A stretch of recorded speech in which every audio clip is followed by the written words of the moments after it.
नमस्कार दोस्तों। आज है 14 जून। आज के दिन सुशांत सिंह राजपूत की मौत की खबर हमें मिली थी। हालांकि एसएसआर की हत्या 13 जून को ही हो गई थी, लेकिन मीडिया में ये खबर 14 जून को आई थी। एसएसआर एक ऐसा बंदा था, इतना मेहनती बंदा था कि आने वाले समय में वो एक बहुत बड़ा सुपरस्टार बनता, और वो टैलेंट उसके अंदर था।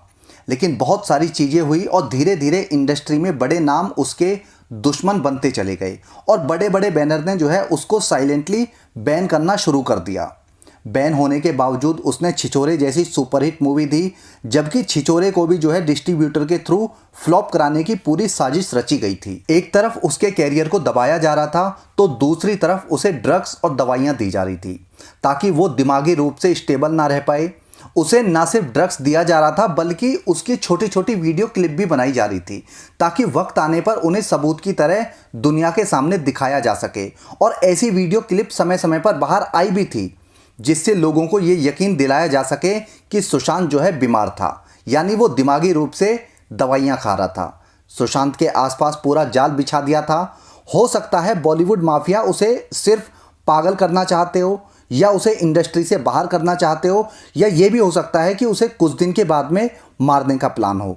लेकिन 14 जून 2020 को उसकी जो हत्या की गई वो अचानक से की गई प्लानिंग थी, और इस सडन प्लानिंग के पीछे की असली वजह थी दिशा सालियान। कोई क्या बता रहा है मुझे नहीं पता, कौन किस तरह की खबरें बता रहा है और क्यों बता रहा है ये भी वही जानते होंगे, लेकिन मुझे पूरा विश्वास है कि सुशांत की हत्या और दिशा की हत्या इंटरकनेक्टेड है।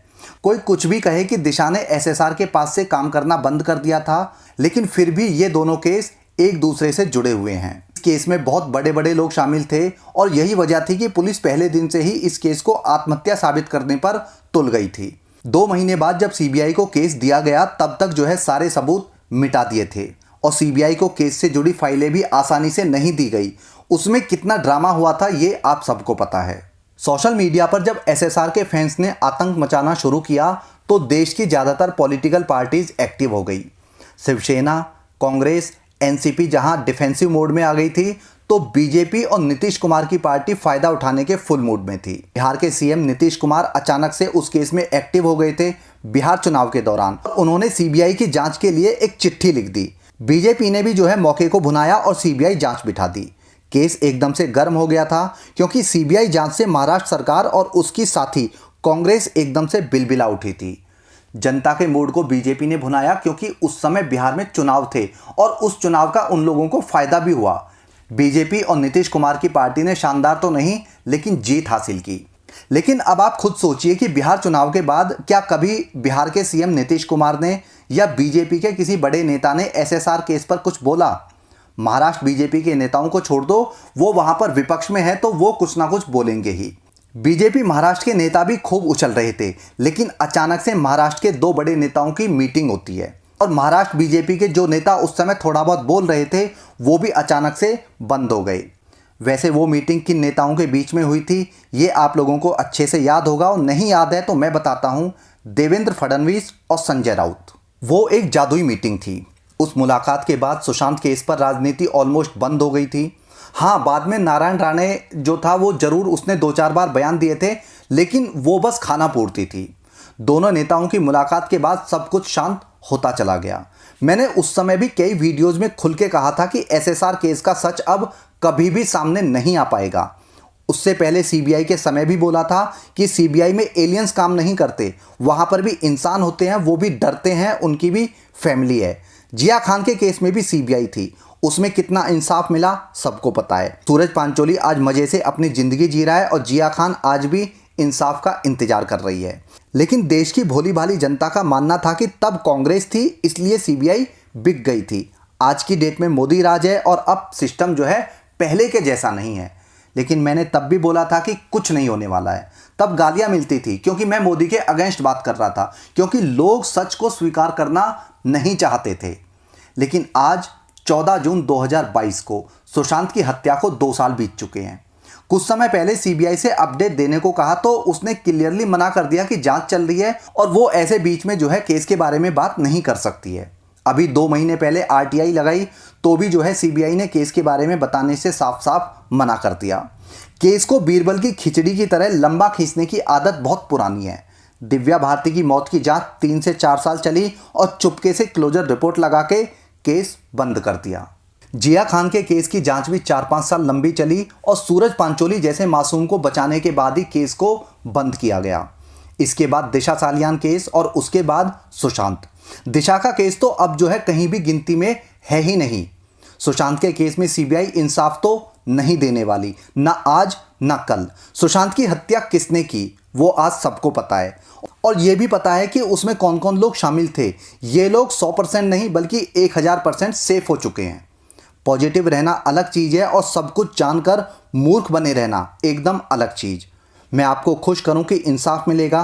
पॉजिटिव रहो, कानून पे भरोसा रखो, सीबीआई पे भरोसा रखो और केंद्र सरकार पे भरोसा रखो। सब कुछ बेकार की बातें हैं। और जो आज आपसे ये बोलता है कि इंसाफ मिलेगा वो महा झूठा है। हाँ, ये हो सकता है कि आज कल 2-4 महीने में या साल भर के बाद सीबीआई केस के बारे में 1-2 अपडेट दे दे, लेकिन लिख के ले लो, ये आत्महत्या ही बताई जाएगी। मर्डर इसको कभी भी नहीं बोला जाएगा। यार, इतने सारे केस आप लोगों के सामने आ चुके हैं। आप जो हिस्ट्री है कानून की उसको उठा के देख लो, इतने सारे एग्जाम्पल्स हैं। खुद सलमान खान है, बहुत पुराना केस नहीं है, काले हिरण के केस में आराम से बरी हो गया, वो भी बस एक बार पतंग उड़ा के। और कुछ लोगों को लगता है कि साहब इंसाफ दिलाएंगे। इंसाफ करना हो तो 2 साल तक राजनीतिक रोटियां नहीं सेकी जाती है। इंसाफ करना हो तो तुरंत फैसले होते हैं। अभी आप लोगों ने देखा कि अभी गाड़ी में आग लगी थी, दंगे हुए थे और अगले दिन बुलडोजर लेके घर तोड़ दिए। मतलब ये लोग अगर फैसला करना चाहे तो फैसले इनके हाथ में होते हैं। 2 साल बाद, 4 साल के बाद में कोई फैसला नहीं होता। हमारे देश में संविधान सबसे बड़ा है, कोई इसका अपमान नहीं कर सकता।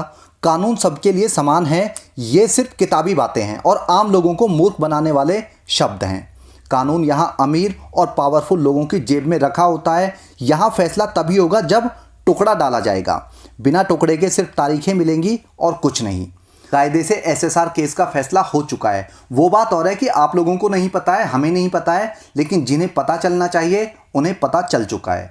कोई नेता अब कुछ नहीं बोलेगा, किसी का नाम नहीं लेगा, किसी पे आरोप नहीं लगाएगा।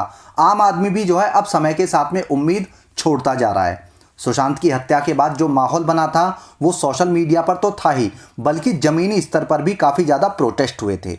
और केस जैसे ही सीबीआई के पास गया वैसे ही लोगों को लगा कि बस अब तो सीबीआई कभी भी कातिलों के कॉलर पकड़ के जेल में ठूस देगी, क्योंकि सीबीआई इस समय बहुत ज़्यादा ईमानदार है, क्योंकि वो महाराष्ट्र सरकार के नहीं बल्कि केंद्र सरकार के अंडर काम करती है। सुशांत के हत्यारे आज आज़ाद घूम रहे हैं 2 साल के बाद भी। एसएसआर के समय जैसे बॉलीवुड की माँ बहन होती थी अब वैसी नहीं होती, क्योंकि आप माने या ना माने लेकिन 80% लोग वापस बॉलीवुड की फिल्में देखने लगे हैं और बॉलीवुड की खबरों में इंटरेस्ट लेने लगे हैं। ये बात सही है कि पिछले कुछ महीनों में बॉलीवुड की कुछ फिल्में फ्लॉप हुई हैं, लेकिन ये भी नहीं भूलना चाहिए कि इसी पब्लिक ने करण जौहर की शेरशाह मूवी को सुपरहिट कराया है। हालांकि उसमें लॉजिक दिया जाता है कि लोगों ने ये फिल्म कैप्टन विक्रम बत्रा की वजह से देखी, लेकिन ऐसा नहीं है। फिल्में अच्छी लगी तो सब देखने बैठ गए, भले ही वो करण जौहर की फिल्म हो या किसी और कलाकार की। कहने का मतलब ये है कि समय के साथ में सब लोग जो है मूव ऑन करते जा रहे हैं। सब लोगों की जो यादें हैं वो धीरे धीरे धुंधली होती जा रही है और इसका कारण सिर्फ एक ही है कि अब इंसाफ की कहीं भी कोई उम्मीद नहीं है। हम पॉजिटिव रहें, हम ये कहें कि इंसाफ मिलेगा, ये अपने आप को सिर्फ अपना मन बहलाने की बातें हैं और कुछ नहीं। अब आप किसी नेता का गुणगान करें या सीबीआई का, सब मन बहलाने वाली बातें होंगी। एसएसआर की दूसरी डेथ एनिवर्सरी पर सिर्फ इतना ही कहूँगा कि ईश्वर एसएसआर की आत्मा को शांति दे, वो जहाँ है वहाँ अच्छे से रहे। और एक उम्मीद भी करता हूँ कि देश के गरीब और मजलूम लोगों को इंसाफ मिले, वो भी समय पर। ऐसा बदलाव इस देश में आए, ऐसी कामना करता हूँ। देर से दिया गया इंसाफ इंसाफ नहीं होता।